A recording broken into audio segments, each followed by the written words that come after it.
Regular కార్లో ఉన్నాం మేము అందరము. హలో,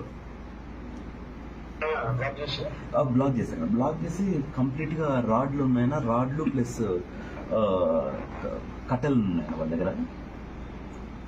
క్యాంపెయిన్ అయిపోయిన తర్వాత మీరు బయలుదేరి వస్తున్నారు? వచ్చేస్తున్నాం. అంతేనా? మా కారు ముందు ఒక కారు పెట్టారన్నా, కారు బ్యాక్ సైడ్ ఒక కారు పెట్టారన్నా. పెట్టేసి దగ్గర ఒక 100 మంది పైన దిగారన్న. మొత్తం వాళ్ళ 10 కార్లు వచ్చారన్న. మా కారు చుట్టూ రౌండప్ చేసేసారన్న. రౌండప్ చేసేసి రాడ్లు ఉన్నాయన్న, తర్వాత పెద్ద పెద్ద రాళ్ళు తీసుకొచ్చినారు. దాని తర్వాత కట్టెలన్నీ తీసుకొచ్చి అద్దాలన్నీ పగలటం స్టార్ట్ చేశారన్న. కారుకు ఫ్రంట్ బ్యాక్ అంతా. అద్దాలు ఏమి పగిలినా కూడా లోపలికి వాళ్ళు ఈ రాడ్లను పంపించలేకపోయారు. బ్యాక్ సైడ్ అద్దం గట్టిగా కొట్టేసరికి పగిలిపోయేసరికి అక్కడ రాడ్లు తీసుకుని అక్కడి నుంచి మన రామన్నకు ఫస్ట్ తలపైన కొట్టారు. తలపైన కొడితేనే నన్ను తలపైన కొట్టినప్పుడు నేను ఇలా ఫ్రంట్కు మూవ్ అయ్యేసరికి నా బ్యాక్ సైడ్ నా భుజం పైన గట్టిగా పడింది. పడుతూనే సరే అనేసి చుట్టూ రౌండప్ అయింది అనేసి డోర్ని పీకుతున్నాను, కానీ పీకలేకపోయాను. డోర్స్ అన్ని సెంటర్ లాక్ చేశాను. అంటే బండి పైన పెట్రోల్ పోసేస్తారు. బండి పైన పెట్రోల్ తెచ్చుకున్నారు, పెట్రోల్ పోసారు. పెట్రోల్ పోస్తానే ఇంకా బండి ఫైర్ చేస్తారనేసి ఇమీడియట్ గా రామన్న అటు సైడ్ నుంచి దిగాన, నేను ఇటు సైడ్ నుంచి దిగే లోపల ఎదురు కారు ఉంది. కారు ఉంటేనే డ్రైవర్ ఫస్ట్ కార్ తగిలిచ్చేసాయని చెప్పాను.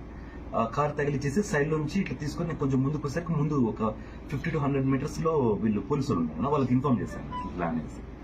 వెంటనే పోలీసులు అక్కడికి పరిగెత్తుకుంటూ వెళ్ళిపోయారు. అక్కడికి పోయేసరికి అంత వాళ్ళను డిస్బర్స్ చేసేసి రామన్ వాళ్ళందరినీ దీంట్లో కార్లో తీసుకుని వచ్చారండి. అక్కడికి మన హాస్పిటల్ తీసుకుని వచ్చారు. వెంటనే ఎంపీ గారు అందరూ వచ్చారండి. పోలీసులు తీసుకొచ్చారు.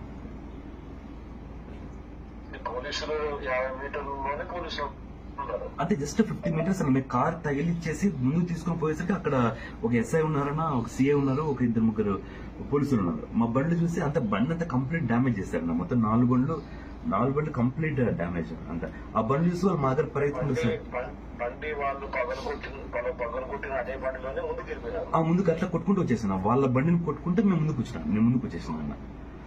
ఎందుకంటే దిగేస్తే మటుకు అక్కడ ఏమైపోతుందంటే ప్రాబ్లం మొత్తం అంతా మీద పడతారన్న. పెట్రోల్ పోసాను, పెట్రోల్ కూడా పోసేసారు. అట్లా పోలీసులతో వాళ్ళు పరిగెత్తే ఆడికి వెళ్ళిపోయారు, స్పాట్ లోకి వెళ్ళిపోయారు. ఇది కేవలం మనమంతా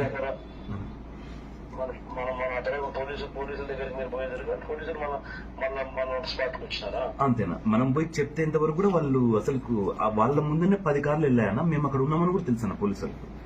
అయినా కూడా వాళ్ళు అక్కడ స్పందించలే, వాళ్ళు రాలేకపోయారు.